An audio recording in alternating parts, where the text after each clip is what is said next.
Jeudi 25 février 2021, c'est l'heure de votre journal du 13h sur Canal 3.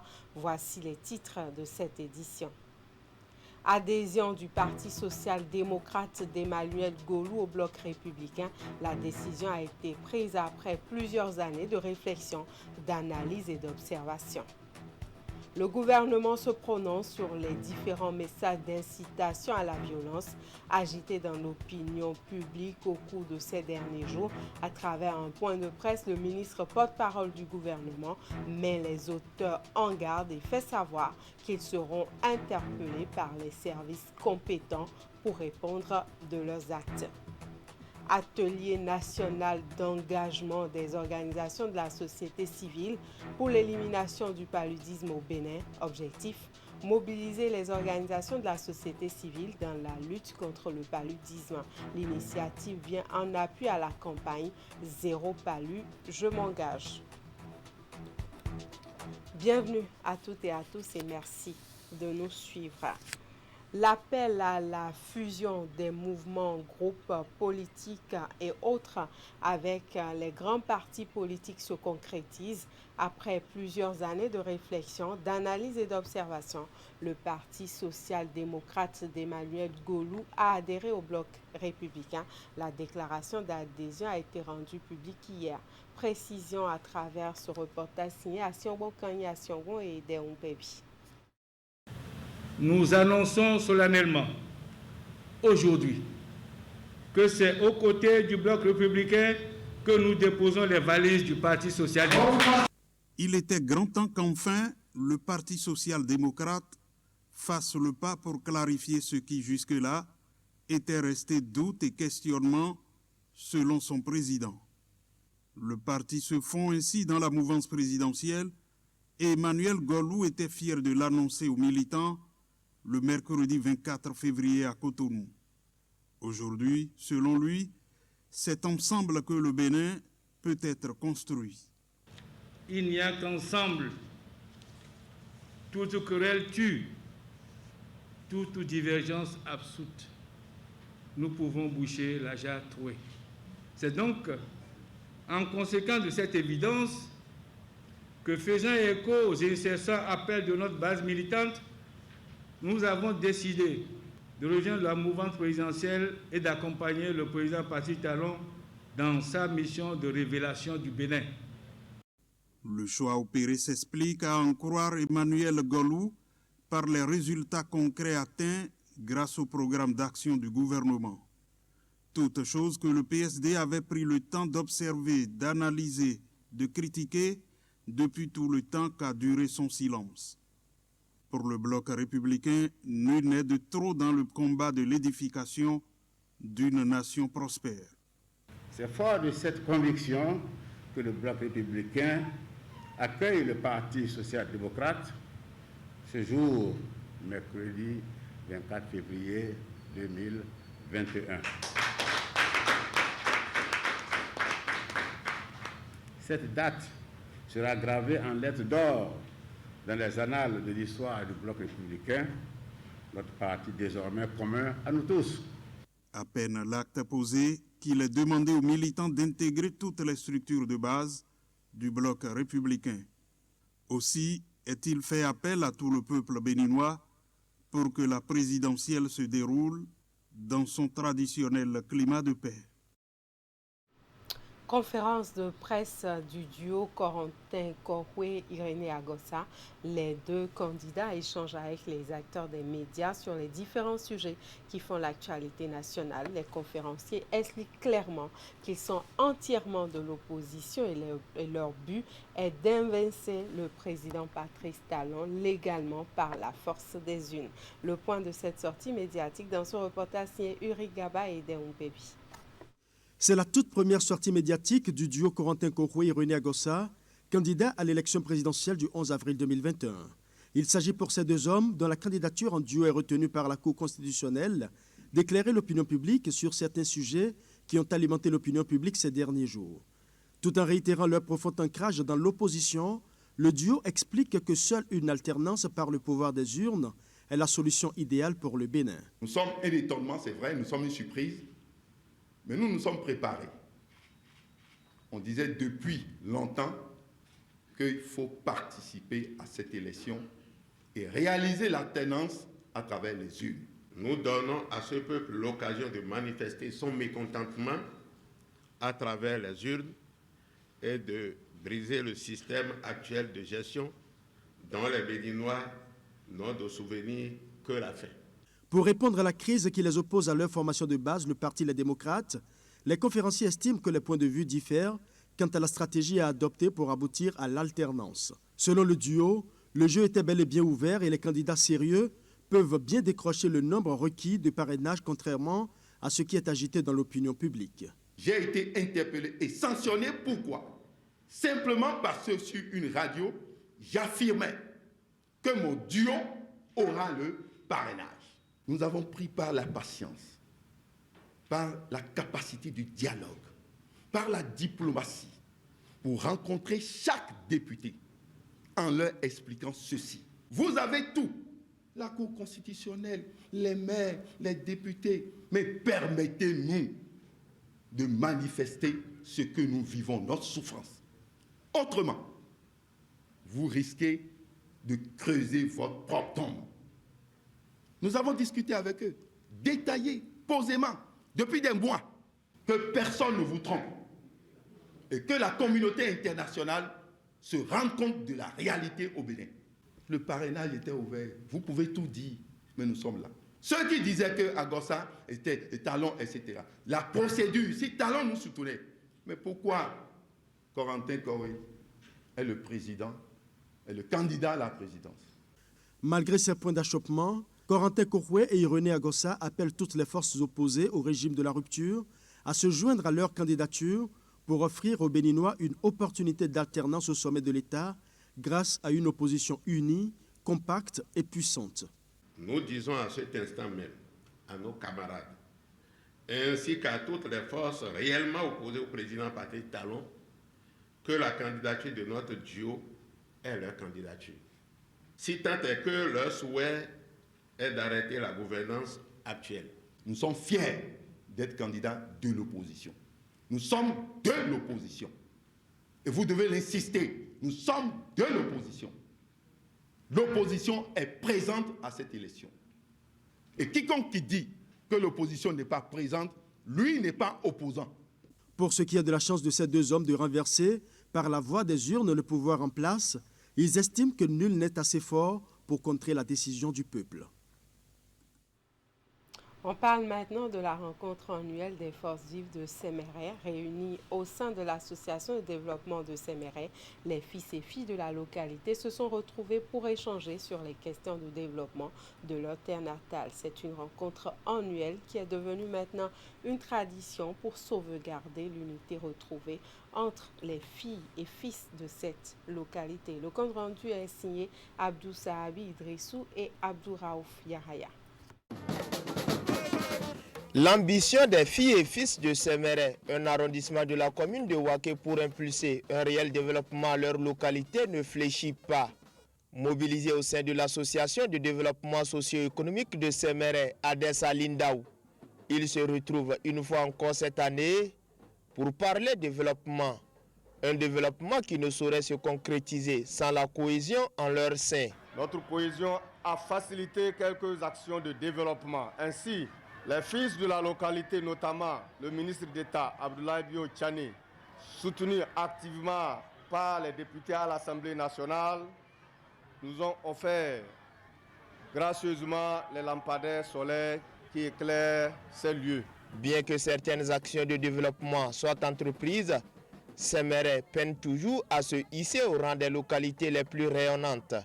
Pour bouter les difficultés qui handicapent le rayonnement socio-économique de cette localité, des doléances sont formulées à l'endroit des autorités à divers niveaux. Nous réitérons notre souhait de voir le centre de santé de Sémérais bien équipé de façon à répondre aux urgences sanitaires et élémentaires. Nous avons aussi besoin d'un personnel qualifié au niveau de cette structure sanitaire. Sur le plan de l'éducation, nous en appelons à votre aide afin de pallier au phénomène de la déperdition scolaire.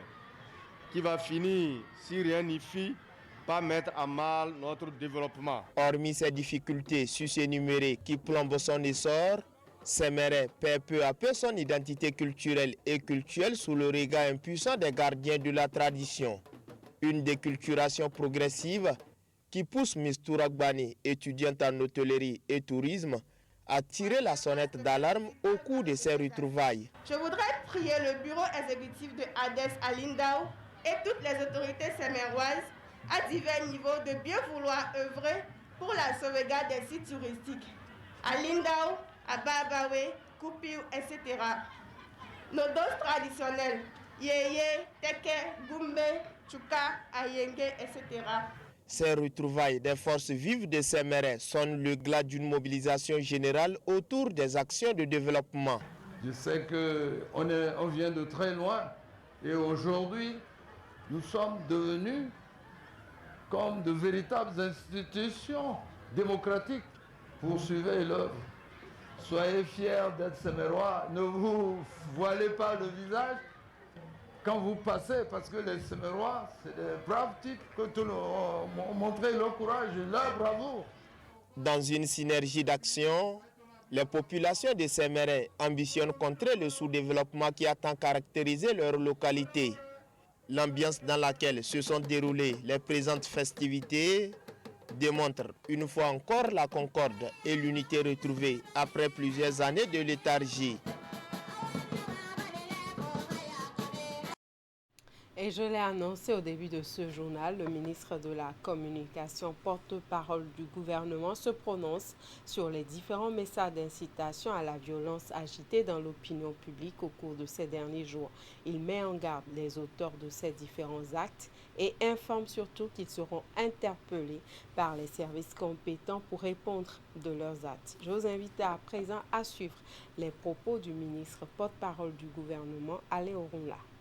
Je voudrais vous rassurer, et à travers vous, le peuple béninois, ainsi que l'opinion, que le gouvernement prend et prendra toutes les dispositions pour prévenir et décourager tout acte de violence ou d'appel à l'insurrection.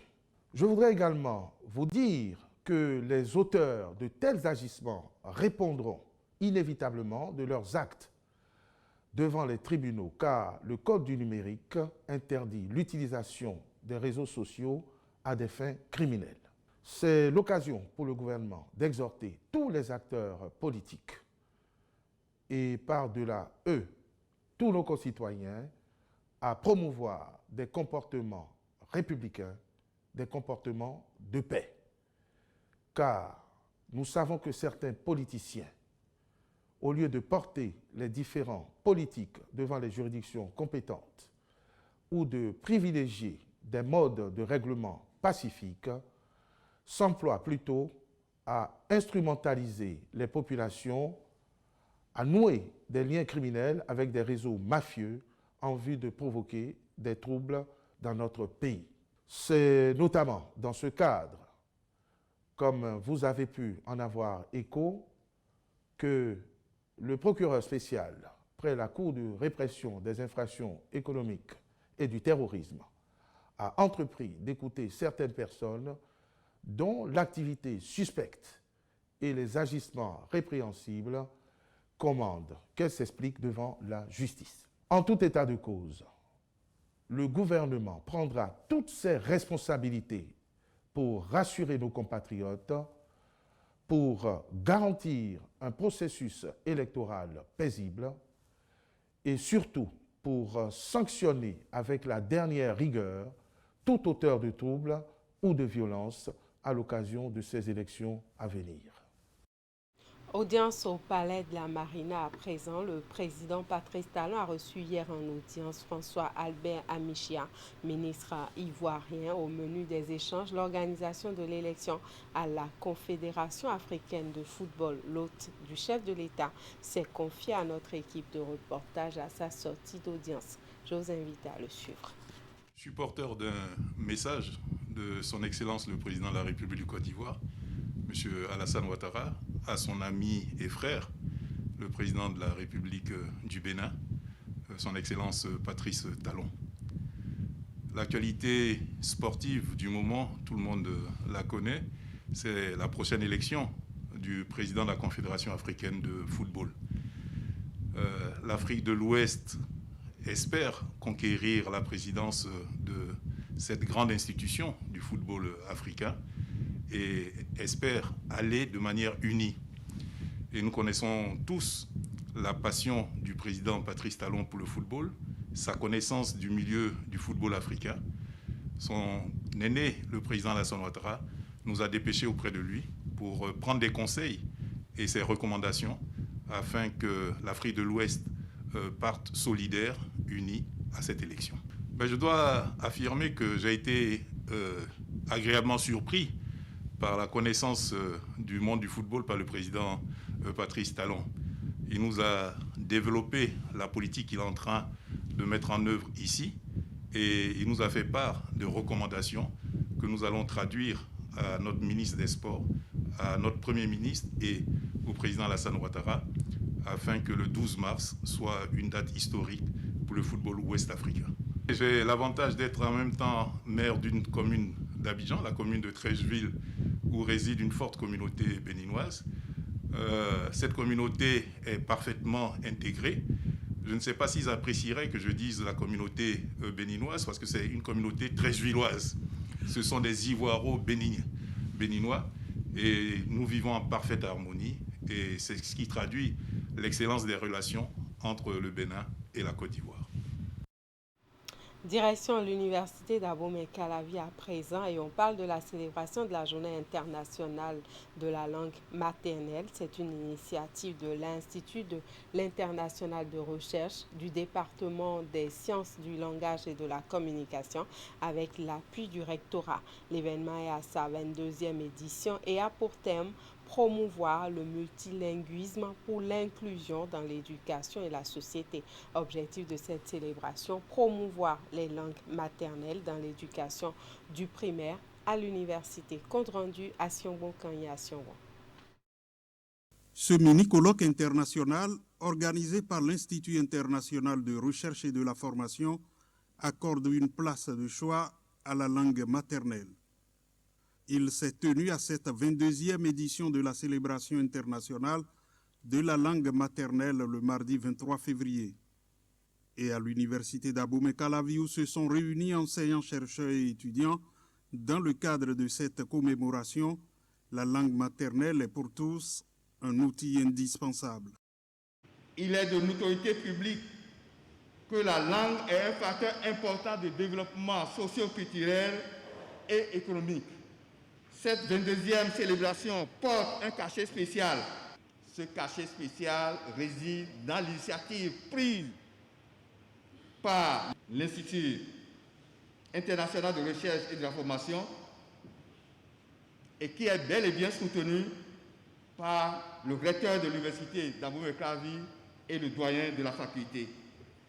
Plusieurs communications ont été présentées telles que « Ma langue maternelle, mon pouvoir premier », les langues nationales comme vecteur de corruption au Bénin, cas du Fongbe, promotion des langues africaines, le 10e obstacle. Fortement impliquée dans la présente organisation, la faculté des lettres, langues, arts et communication n'a pas manqué de faire d'importantes propositions. Pour peu que l'on s'y exerce, il y a des possibilités, n'est-ce pas, de rendre encore beaucoup plus visibles nos langues que le statut que nous leur imprimons actuellement à l'échelle nationale. Il est temps que le soleil se lève à présent sur la pertinence de nos langues nationales, qu'elles soient très nombreuses ou non. Je voudrais que pour l'édition prochaine, l'entièreté de la cérémonie soit d'abord en une langue de chez nous et que la traduction soit faite à côté en français. Il était également question au cours du mini-colloque de l'utilité des panégyriques claniques dans les sociétés africaines, cas des Ahwandigo, Adigoto, Brafo, de l'expression du datif au sein des communautés adiafon du Bénin, aspects et fondements sociaux didactiques.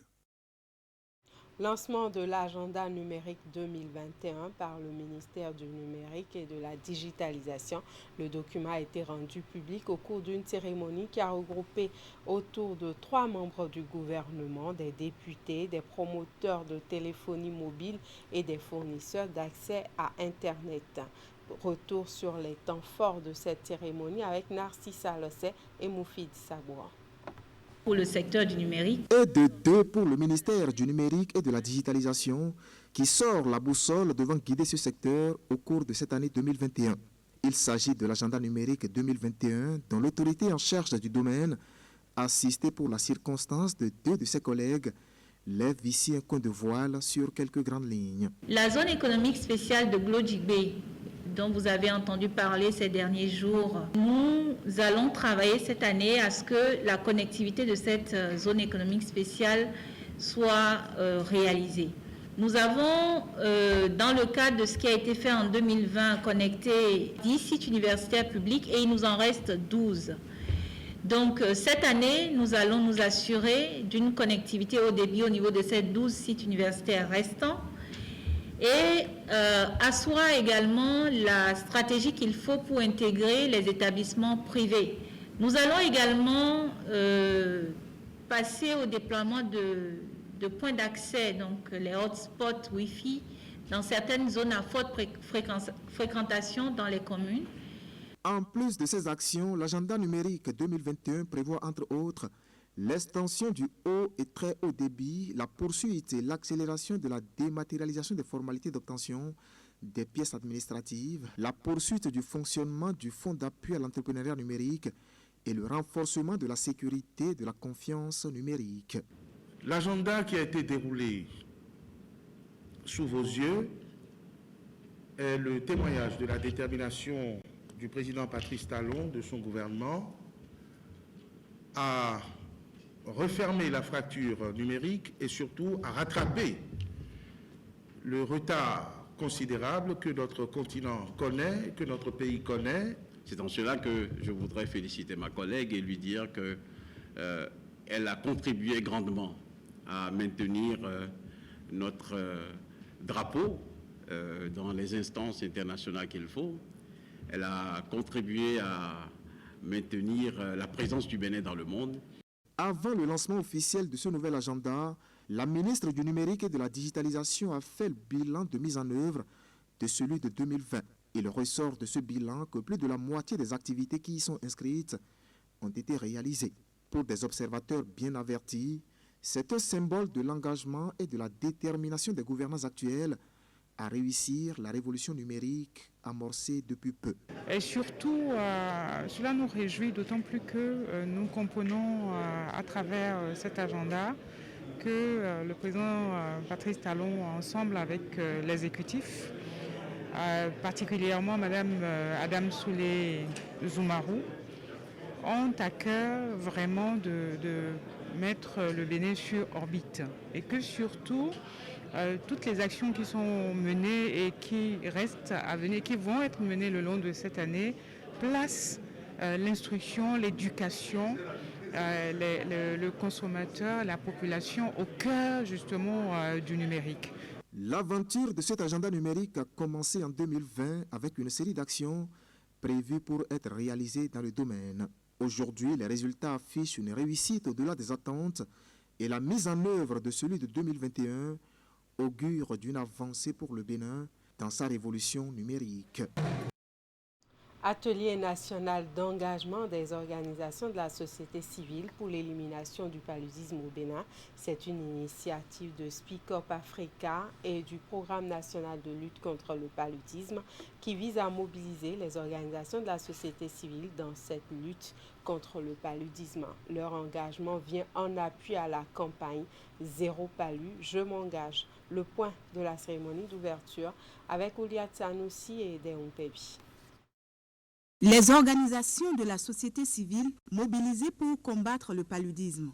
Un engagement qui vient en appui à la campagne Zéro Palu, je m'engage et qui se matérialise par cet atelier national d'engagement des OSC en faveur de la lutte contre le paludisme au Bénin. La rencontre est initiée par Speak Up Africa et le Programme national de lutte contre le paludisme.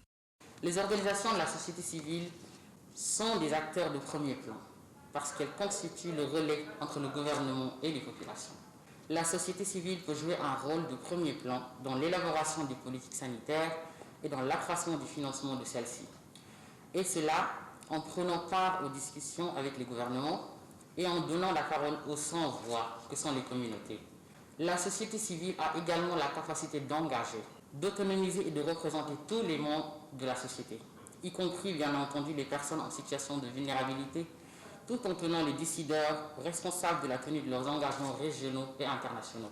Il est donc important d'intensifier le partenariat, de créer un cadre d'échange et de dialogue permanent avec ces organisations pour que la lutte contre le paludisme, surtout au niveau communautaire, avec ce travail de proximité qu'ils peuvent jouer et que cette lutte, nous pouvons venir à bout.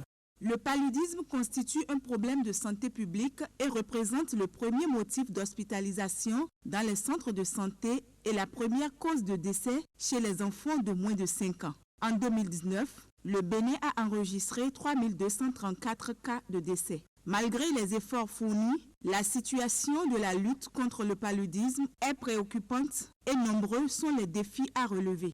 Nous sommes aujourd'hui unanimes que la lutte contre le paludisme nécessite une intervention de tous les secteurs à travers le renforcement des interventions et des stratégies innovantes en impliquant tous les acteurs de développement dans un esprit de concertation et de vision commune.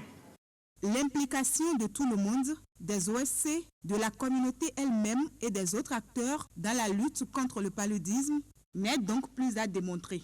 L'appui constant des organisations de la société civile permettra l'atteinte des résultats concrets permettant l'amélioration des conditions de santé et de vie des populations.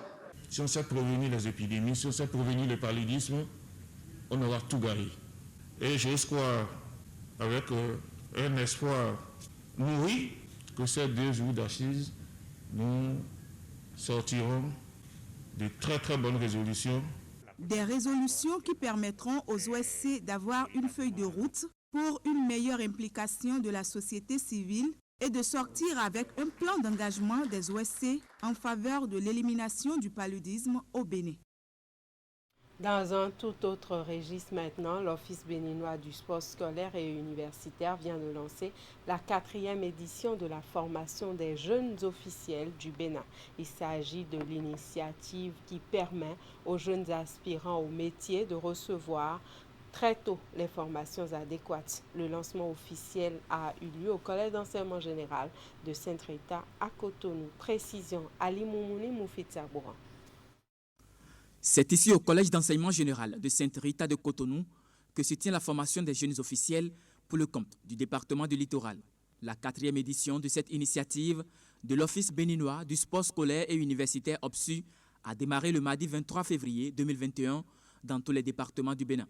Et ils sont des milliers de jeunes aspirants au métier de sport à participer à ce programme sur toute l'étendue du territoire national. Pour le gouvernement du président Patrice Talon, vous êtes des pièces précieuses qui, d'ici quelques mois, seront au cœur de l'activité sportive de notre pays.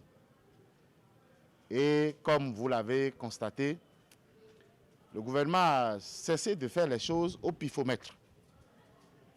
Et ce programme a prévu une formation en bonne et due forme afin que vous puissiez être des talents dans les différentes disciplines que vous aurez à embrasser. Le programme dont il est ici question prend en compte les métiers d'entraîneur, d'arbitre, de secouriste et de reporter sportif. Pour cette 4e édition, la formation s'étale sur 4 jours et sera couronnée d'une session d'évaluation. Vous aurez des évaluations et de ces évaluations sortiront des jeunes qu'on va envoyer sur des compétitions au plan international. Non seulement le challenge jeune officiel, mais également pour arbitrer, pour officier au niveau des compétitions africaines et internationales. Plusieurs personnalités impliquées dans la pratique du sport à la base ont pris part à cette cérémonie officielle de lancement de la formation des jeunes officiels du Bénin. Parmi eux, l'ancien arbitre international Bonaventure Kofi Kodja et l'ancien capitaine des écureuils Jean-Marc Adjovi Bokor, dont les exemples sont cités aux bénéficiaires du programme. Je veux compter sur vous, surtout ceux qui ont eu la chance de participer à plusieurs éditions, qui prendront leur certificat aujourd'hui, de passer le mot aux nouveaux venus afin que le littoral prenne le lead dans ce programme. À la fin de cette édition, les anciens participants à la formation des jeunes officiels du Bénin rentreront avec leurs attestations. Quant aux nouveaux, ils sont appelés à poursuivre la formation l'année prochaine. Et voilà, c'est la fin de ce journal. Toute l'équipe qui m'accompagne vous remercie pour l'attention et la fidélité. Prenez les prochains rendez-vous de l'information sur Canal 3, 16h, le bulletin d'information, 19h30, le journal du soir. Je vous souhaite de passer de très bons moments en compagnie de nos programmes.